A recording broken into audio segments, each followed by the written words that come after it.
أعوذ بالله من الشيطان الرجيم. بسم الله الرحمن الرحيم. يا بني إسرائيل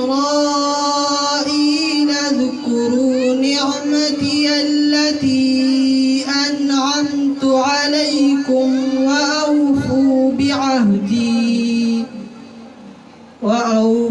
بعهدي أوف بعهدكم وإياي فارهبون.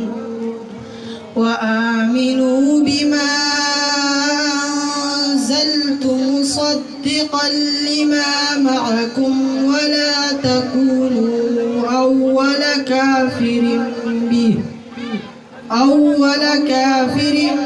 به ولا تشتروا بآياتي ثمنا قليلا وإياي فاتقون.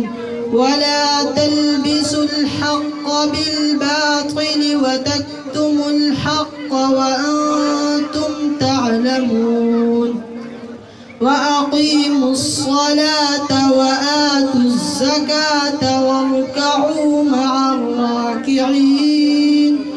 أتأمرون الناس بالبر وتنسون أنفسكم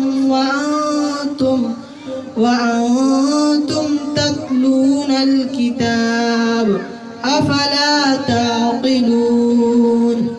واستعينوا بالصبر والصلاة فإنها لكبيرة إلا على الخاشعين الذين يظنون أنهم ملاقو ربهم وأنهم إليه راجعون. صدق الله العظيم.